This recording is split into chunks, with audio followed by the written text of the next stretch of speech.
Oke, Assalamualaikum warahmatullahi wabarakatuh. Selamat pagi, siang, sore, malam, rekan-rekan sekalian.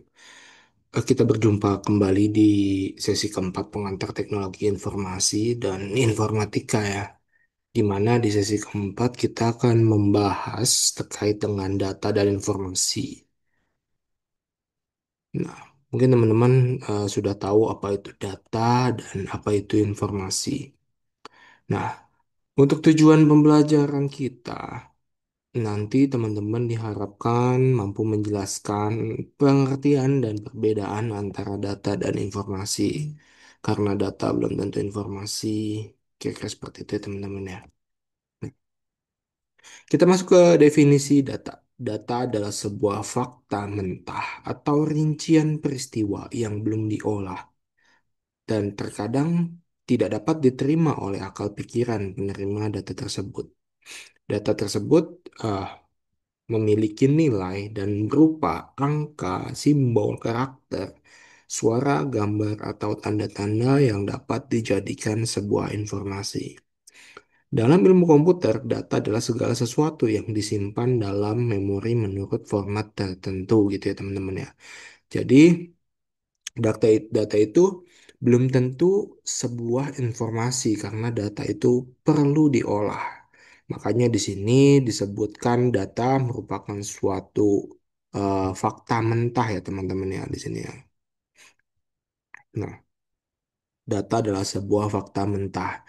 Jadi teman-teman harus memahami data itu bukan informasi, tapi data itu perlu diolah untuk menjadi suatu informasi yang dapat diterima atau dapat dimengerti oleh manusia.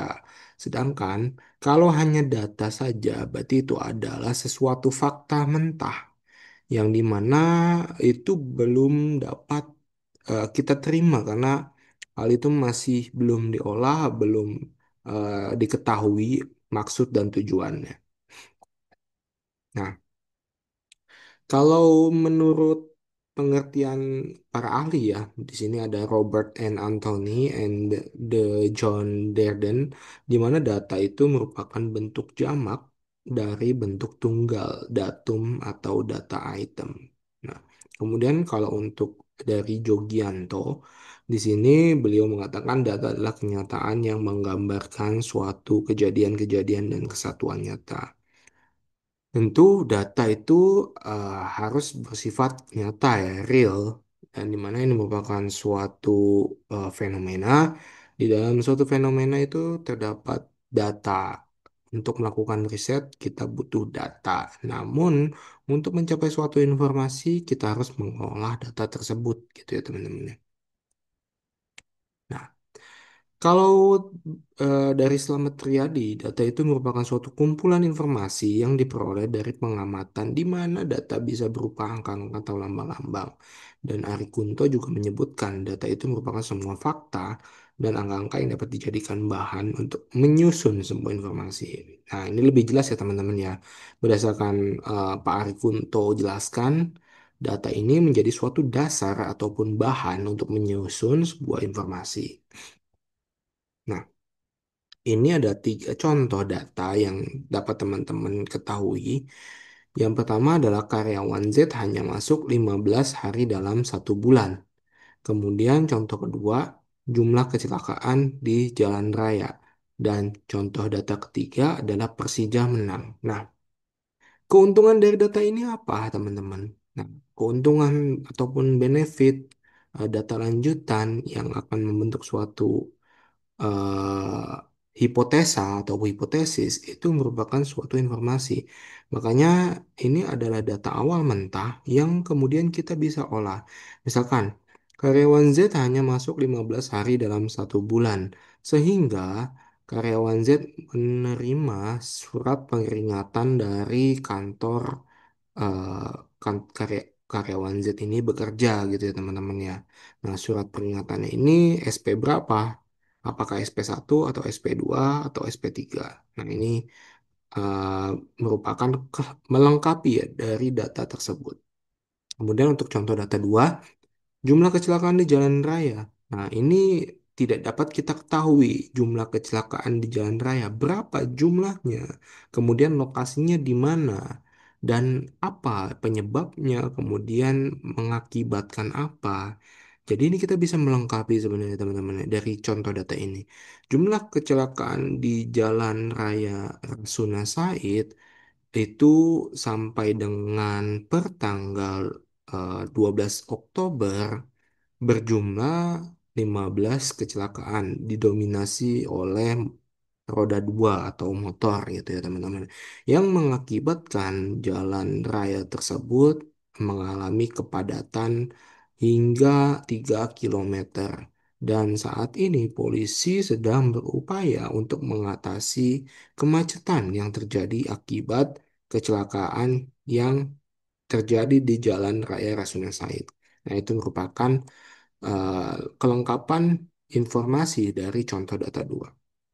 Kemudian di contoh data 3 ini adalah Persija menang. Nah, kita tidak tahu Persija menang apa. Apakah dia menang lomba RT atau dia menang lomba catur. Nah, kita perlu mendefinisikan dia memenangkan apa. Dalam hal ini, kita bisa melengkapi data mentah tersebut. Persija memenangkan juara Liga 1 di Indonesia pada tahun berapa, dan siapa pencetak gol terbanyaknya, dan lain-lain. Kira-kira seperti itu ya teman-teman ya, untuk menjadikan data mentah ini menjadi suatu informasi yang lengkap.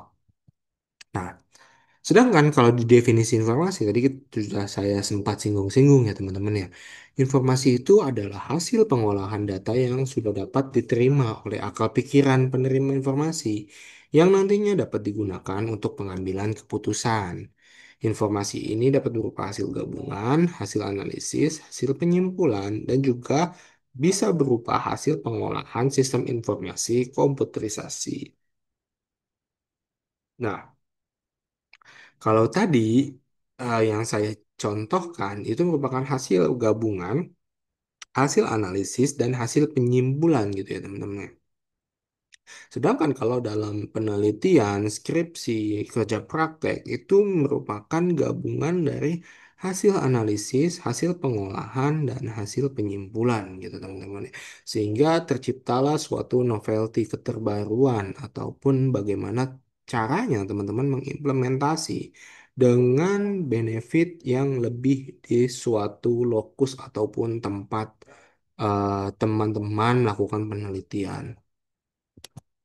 Nah, pengertian informasi menurut para ahli di sini ada Anton M. Mulyono, di mana dia menerangkan bahwa informasi itu merupakan suatu penerangan, keterangan, pemberitahuan, kabar, atau berita. Sedangkan informasi juga merupakan keterangan atau bahan nyata yang dapat dijadikan dasar kajian, analisis, atau kesimpulan gitu ya teman-teman ya. Tentunya informasi ini eh, merupakan suatu keterangan ya, di mana yang data tersebut tadi sudah diolah ataupun dianalisis, menciptakan suatu kesimpulan untuk dapat diterima oleh orang lain. Hmm. Kalau menurut Joner Hashugian, di mana informasi adalah sebuah konsep universal dalam jumlah muatan besar yang meliputi banyak hal dalam ruang lingkupnya masing-masing dan terekam pada sejumlah media. Nah, di sini sejumlah media dapat digarisbawahi adalah suatu sistem informasi yang menyebarluaskan data tersebut ataupun informasi tersebut, bisa melalui sosial media, bisa melalui berita, kemudian jurnal, ataupun hal-hal yang bisa kita baca. Seperti handphone pun itu juga sebenarnya suatu informasi ketika kita bisa membacanya dan menganalisisnya gitu ya teman-teman ya. Nah, kalau menurut Gordon Davis, di mana data yang telah diolah menjadi suatu bentuk penting bagi penerima informasi itu bisa disebutkan sebagai informasi. Nah, informasi ini dapat em, membuat si pem- pemegang kuasa untuk melakukan keputusan-keputusan yang penting, baik itu sekarang atau masa depan. Kayak misalkan dari kementerian-kementerian, lembaga-lembaga pemerintahan memberikan masukan-masukan terkait dengan kekurangan yang ada di sektor mereka. Kalau di PUPR mungkin ada banyak jalan rusak nasional yang butuh perhatian dan membutuhkan atensi dari pihak presiden nih untuk segera menyalurkan anggarannya lebih cepat eh, dan memberikan perintah kepada Kementerian Keuangan. Kira-kira seperti itu ya. Kalau untuk informasi yang dapat dirasakan dalam keputusan sekarang ataupun di masa depan. Sedangkan menurut Koster ini, informasi adalah data yang sudah diolah menjadi sebuah bentuk berarti pengguna yang bermanfaat dalam pengambilan keputusan saat ini atau mendukung sumber informasi. Ya ini sama lah ya dengan beberapa kutipan tadi ya. Nah, ini adalah suatu contoh informasi yang tadi melengkapi data sebelumnya teman-teman ya. Selama sebulan ini karyawan Z hanya masuk sebanyak 15 hari. Nah, ini adalah data di awal. Tidak jelas eh, kenapa dia masuk hanya sebanyak 15 hari. Lalu apa yang akan terjadi gitu ya teman-teman. Nah, informasi melengkapi data tersebut. Di mana di sini disebutkan ia melakukannya karena orang tuanya yang sudah tua mengalami sakit-sakitan dan harus keluar masuk rumah sakit dalam sebulan ini. Berarti kita dapat menganalisis lebih jauh. Ternyata si karyawan Z ini masuk hanya sebanyak 15 hari karena orang tuanya ini sakit dan dia harus menemani orang tuanya di rumah sakit. Kemudian untuk data kedua yang tadi sebelumnya sudah dijelaskan, di sini dilengkapi lagi telah terjadi kecelakaan mobil di jalan raya. Nah, jalan rayanya kan waktu di data ini kan belum jelas ya teman-teman ya. Untuk informasi ini dilengkapi lagi jalan raya apa? Lintas bypass Soekarno-Hatta. Kapan? Siang tadi pukul 13 ya. Kemudian berapa banyak korban jiwanya? Korban jiwanya sebanyak 4 orang yang merupakan satu keluarga dan ada yang meninggal di tempat gitu teman-teman ya. Ini merupakan suatu informasi yang lengkap dan utuh. Nah, sedangkan kalau untuk yang Persija menang, di mana kita bisa menambahkan data untuk mengolahnya kembali menjadi suatu informasi, yaitu pertandingan sepak bola Liga Indonesia antara klub Persija dengan Persib pukul 16.30 tadi berakhir dengan skor 3-2 untuk kemenangan Persija. Makanya Persija menang, tapi di sini belum dijelaskan juga tahunnya kapan dan tanggalnya kapan, sehingga kita bisa membuat suatu kesimpulan yang utuh dan jelas gitu ya. Jadi informasi berlandaskan data gitu ya, bukan data berlandaskan informasi. Itu adalah suatu kesalahan yang paling banyak kita temui gitu ya teman. Jadi orang-orang ngomongin data, data, data, padahal yang sebenarnya kita butuhkan adalah suatu pernyataan dengan data atau informasi dengan data. Nah, tentunya ini menjadi suatu perbedaan data dan informasi ya teman-teman ya, di mana data itu lebih cenderung ke penjelasan singkat atau numerical, kemudian yang belum dapat diolah mentah gitu ya teman-teman ya, tidak bisa digunakan untuk mengambil keputusan. Kemudian juga data terkadang tidak bisa digunakan atau diterima oleh akal pikiran gitu ya teman-teman ya. Sedangkan informasi ini merupakan hasil pengolahan dari data yang bisa digunakan untuk mengambil keputusan. Kemudian informasi juga bisa berguna dan bisa diterima oleh akal pikiran penerima. Kira-kira seperti itu untuk perbedaan. Nah, sehingga data memiliki ruang lingkup itu lebih detail dan teknikal.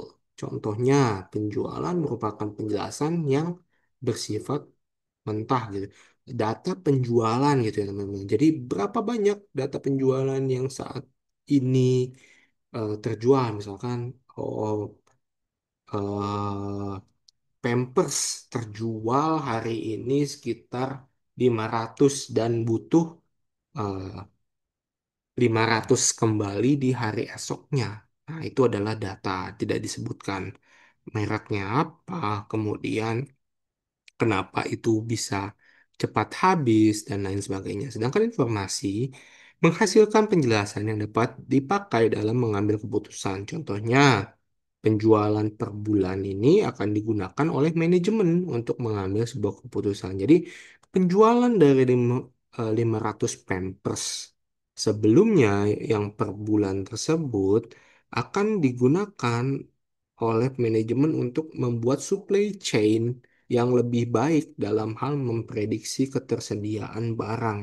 Apakah nanti subsidi silang dari toko satu dan toko lainnya, atau akan menambah pasokan lebih banyak lagi di bulan depannya gitu teman-teman ya. Jadi bisa mengambil keputusan ketika berada di informasi.